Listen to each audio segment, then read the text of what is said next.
Hey everybody, welcome back to my channel, The Crafty Creech. So today I am going to show y'all how I make homemade salt wash.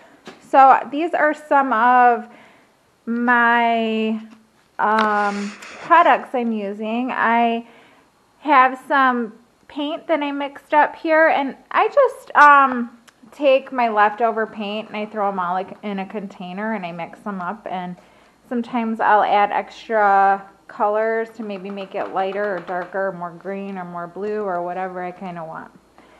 So I have that paint, and then I have this one down here that is kind of like a, none of these are mixed yet, so, but you can see it's kind of like a greenish with like a blue kind of a tint. But I have this old table. It's like oriental, and it just, I don't know, it's just kind of weird to me. I didn't really have very much inspiration for it, so I thought, well, it already has like a texture, so I'm like thinking that I could do like a salt wash to give it kind of like a beachy feel.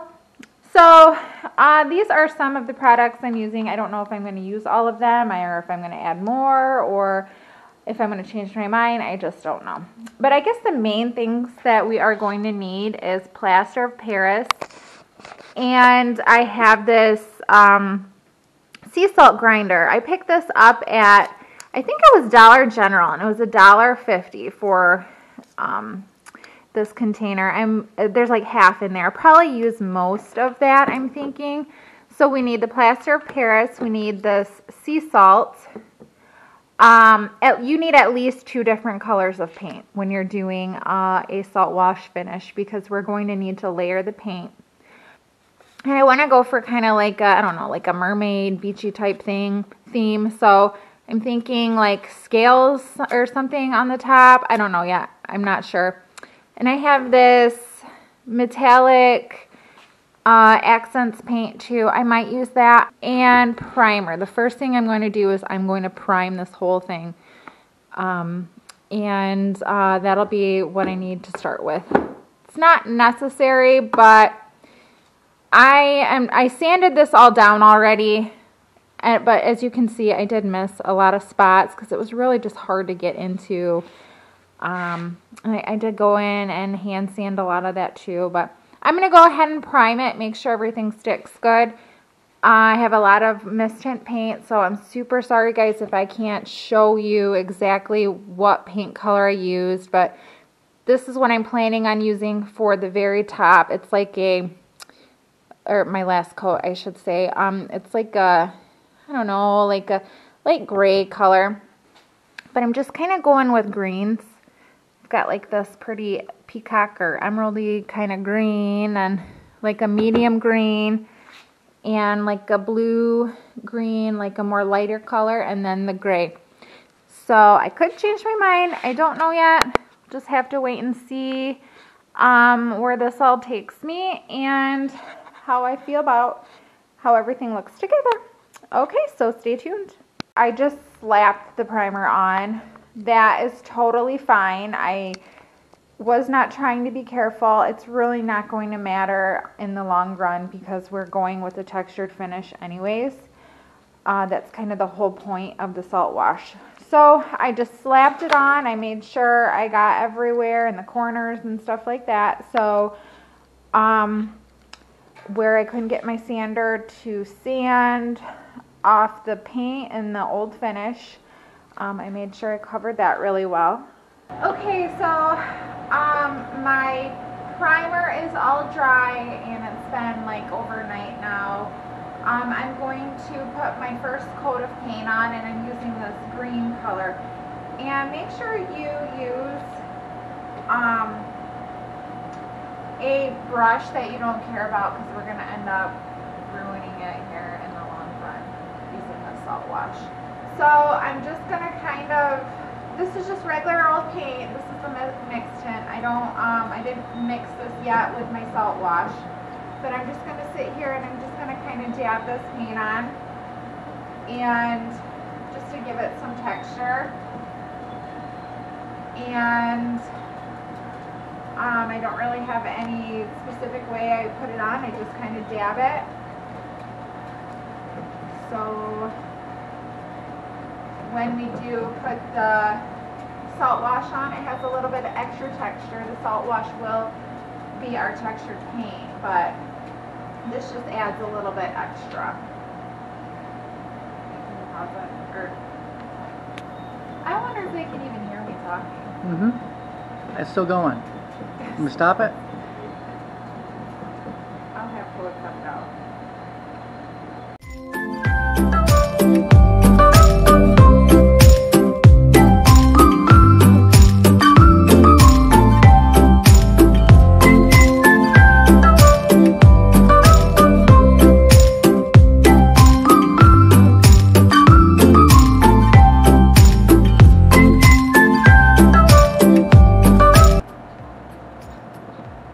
What happened to the stand anyways? Where's the stand go? The little bendy legs, where'd that one go? The bendy legs. That way you just let go and you gotta have someone hold it. Oh, they broke. One is broken. I'm telling you, bud, stay over there, stay there. You got the remote out here, bud. I'm in here. What? Follow me. I'm in your scanner, you have to come to me. I'm not gonna got the scanner on it. Something happened? It's on it, so you have to get a scanner. Oh, dude, I said it. Does it? Yeah, they got the scanner on the TV. You better scan it. Alright, give me a minute. Okay, I'll just stop it.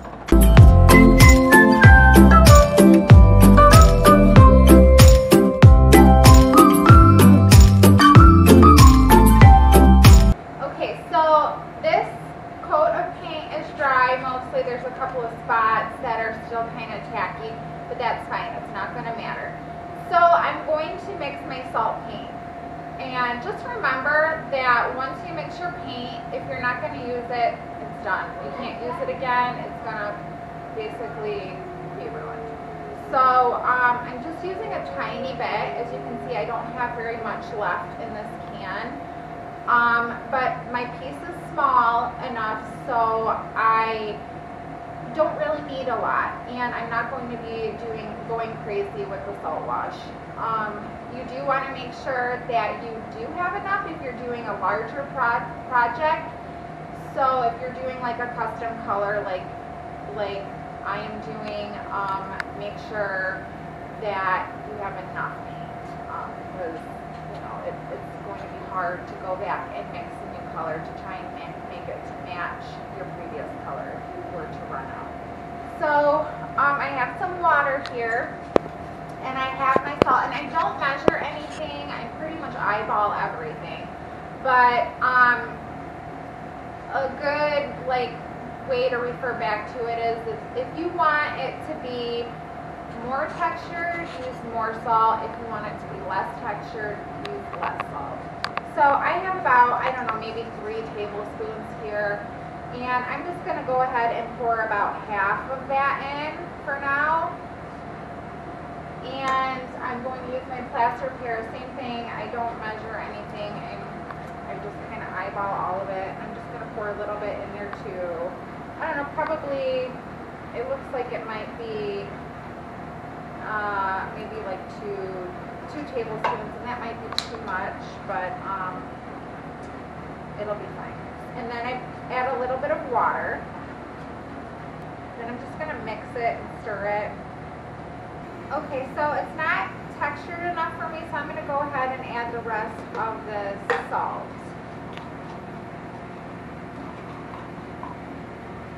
So as you can see, it's kind of gritty. You can even hear it when you're stirring. I might even want to add some more. Okay, I just grind it up a little bit more because I thought I needed some more. That's about another tablespoon or so. And I think that should be enough. Yeah, it looks pretty gritty. It's already over. Okay, so I added a little bit more plaster of Paris and a little bit more salt. And as you can see, it's kind of thick and just like Don't fall for me. super thick. I'm just using an old junky brush because it's going to be ruined anyways. I'm just going to have to toss it.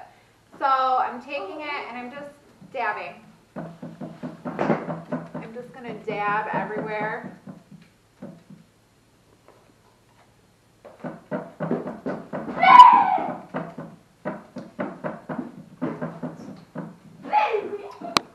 Oh, don't mind find my loud child.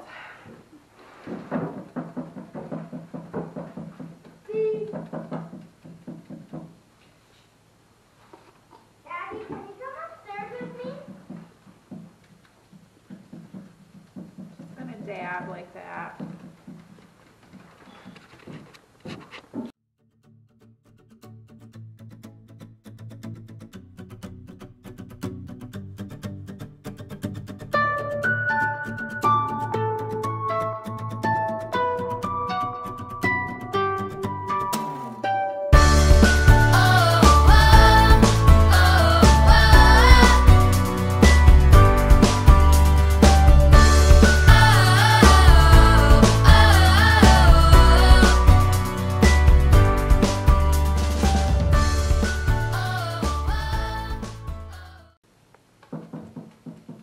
You want it really thick and thin. That's what creates the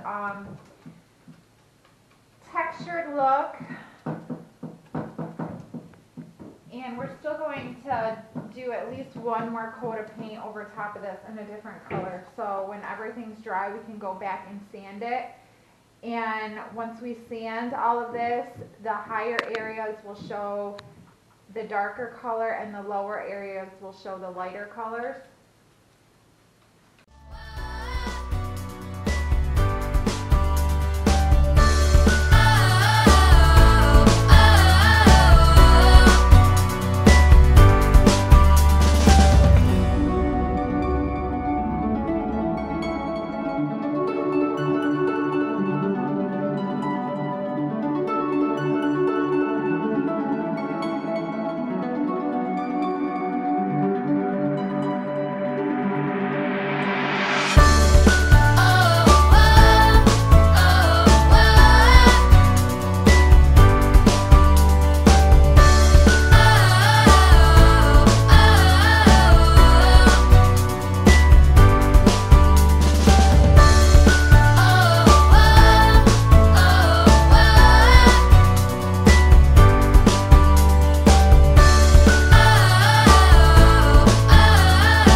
Okay, so our homemade salt wash is all dry. You can see it's really super hard and there's a lot of good texture and everything. Yesterday this corner was dry, so I was kind of starting to work on it a little bit. I wanted to kind of have an idea what I was going to do so I wasn't stumbling through my video. But here you can kind of see where I did the stencil and I kind of blended in some of the metallic paint. So I'm going to work on that today. I think I might skip the gray color that I had planned on putting on top. I'm just always, I wing everything. I never really have a clear plan of what I'm going to do most of the time. So that's just my life. That's just how everything goes. So, but I love the texture. It feels really good. This is going to look really nice once I hit it with the sander, and you're going to be able to see all the different layers of paint. So, I'm going to go ahead and I'm going to get started on putting on the last coat of paint, which, well, what I think is going to be the last coat. I'm not quite sure yet. And then I'm going to work on the stencil and just add a little bit of the metallic color in there just to give it a little shimmer, and I think it looks pretty. So, okay. Okay, so I'm just going to take my medium green color and I'm just going to kind of start lightly brushing it on and dabbing it a little bit where I might want it to be thicker, or if I feel like it's too, I don't know, linear. And I'm just going to do that on the whole piece. And you can really see all the texture as I'm putting this on. where we applied our salt wash really thickly. Like over in here, there's a lot of higher areas and lower areas. This is really just kind of a fun thing to do because there's not like a whole lot of skill you need. You just kind of just have fun and play around with it. Just kind of do as much or as little that makes you happy. And you can do this with any colors, really. You can do it to get a industrial type look and use blacks and browns. Or if you want to do something more bohemian, you can do purples and yellows.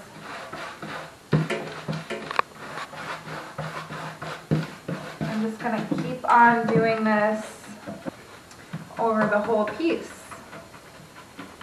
Okay, so I'm going to put the stencil on, and I'm not waiting for everything to dry. I want to do it while it's still wet, so that way I can do some blending too.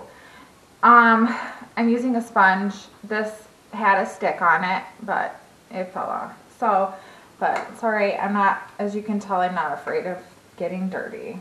So I'm just going to take a little bit and I'm going to dab it into my lid so I can kind of control how much paint I have on my sponge. And I don't want to do the whole stencil and move the stencil. I just kind of want to do it sporadically here and there. You know, so I'm just going to go and dab my stencil. And I want a little bit over here in the corner. I don't want a perfect look. I just want something that kind of is cohesive with this weathered finish.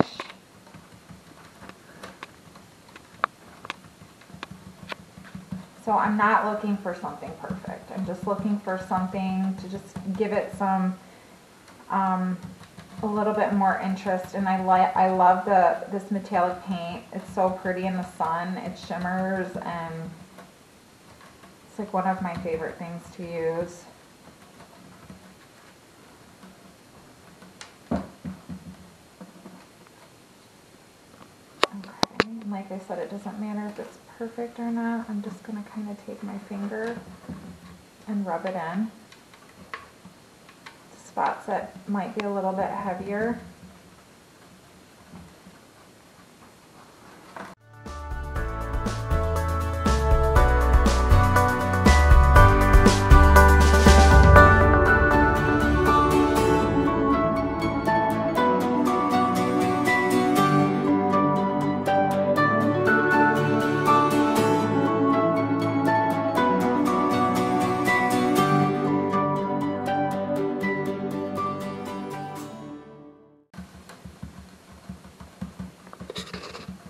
This is kind of like a, I don't know, this reminds me of a scale, like a fish scale, so that's why I chose this stencil. Because I'm kind of going with like a beachy sea theme.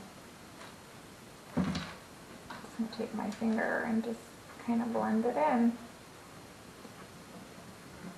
And I can take this and I can just dab it around the corners. And I will probably do this again after I sand. Just take my finger, and my paint is still wet, so it's blending in and it's kind of mixing with my wet paint. Alright, well, I'm just going to keep on doing that until I kind of get my desired look. And I will be back to show you the next step. Okay, so I got my stencil all done. As you can see, I just kind of did it sporadically here and there. I didn't want anything perfect, and don't expect to get a perfect finish anyways with the stencil. It's not going to be perfect on this type of finish because it's bumpy and lumpy and not very smooth. So you're not going to get a perfect stencil. But this is the look I was going for anyways, just kind of something that looks worn and weathered. And I did take my little baby sponge here and I just kind of dabbed here and there, and I wiped to just kind of pick up some of the high points, like the corners and the edges and stuff like that. So this will take about an hour or two to dry, hopefully, and then I can move on to the next step, which is sanding. So stay tuned.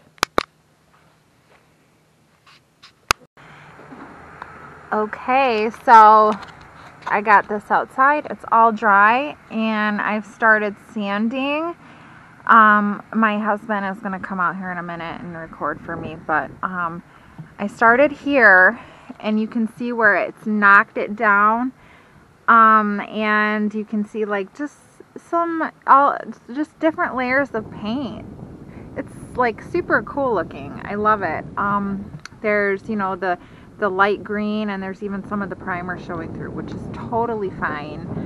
That's, you know, the whole look I'm going for is just a layered kind of textured look. So you can see the dark greens and the light greens and the medium greens. It's all just kind of peeking through, and it just looks beautiful.